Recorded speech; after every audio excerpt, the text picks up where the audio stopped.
Okay, so this evening what we're looking at is rotations as composites of reflections. Now, last night we looked at just doing a rotation using angles.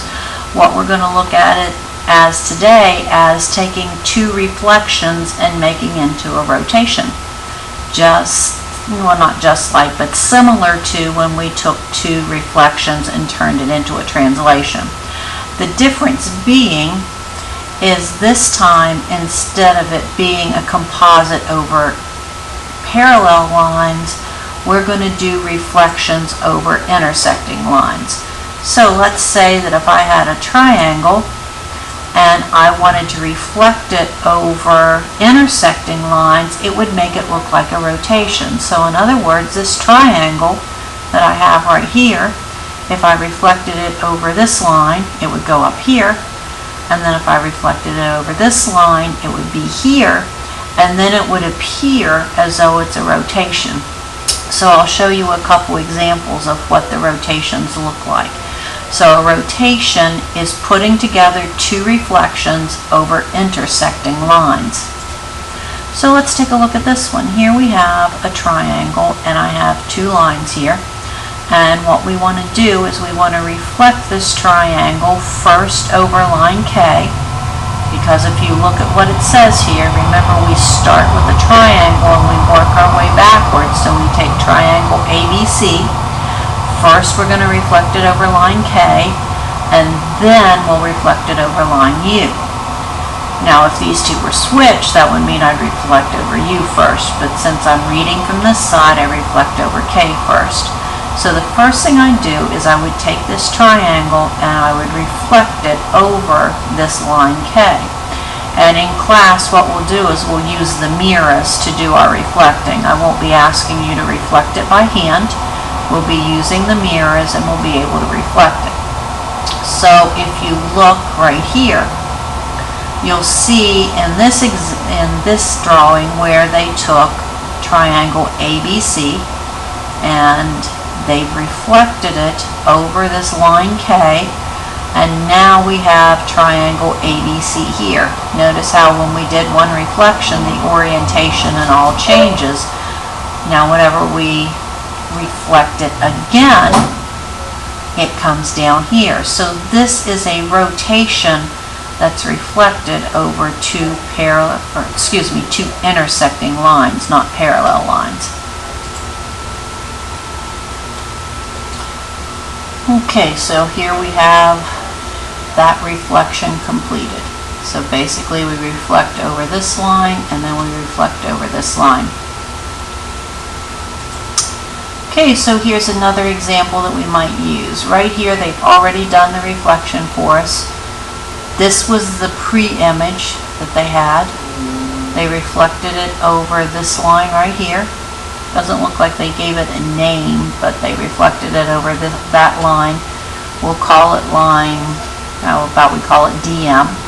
And then after that, they reflected it over this line right here, would be line NM. So they reflected it over two lines and they've made it a rotation. Well, first thing here, they tell us what the measure of this angle right here in the center is. They call it angle NMD. And the measure of that angle, they're telling us, is 47 degrees. So this angle right here is 47 degrees. So remember with the translation, what we did is to figure out the magnitude of the translation, we doubled the distance between the two parallel lines. So we're going to be looking at the angle between the two intersecting lines to tell us about the magnitude of a rotation. So let's go ahead and look at these questions. The first thing it asks me is, what is the center of this rotation? Well, the center of this rotation is the intersection point of the two lines. So the center of this rotation is M. Now they're asking me about the direction of the rotation. The direction in this case is clockwise.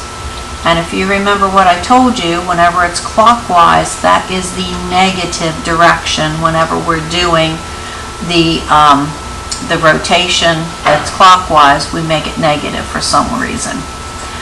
Now the next thing is asking me about the magnitude of the rotation.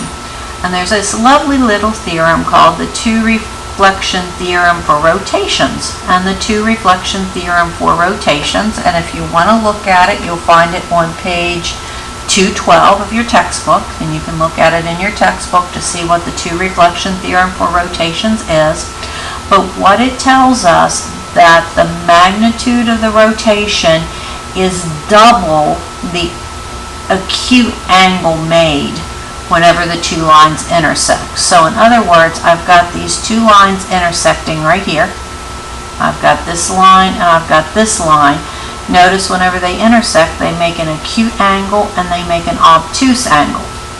So what we want to do is we want to take the measure of the acute angle, which is 47, and to get the magnitude of the rotation, we take that and we would double it. So the magnitude of this rotation would be 94 degrees, because we have reflected it over this line and over this line, so the total reflection would be a 94-degree reflection.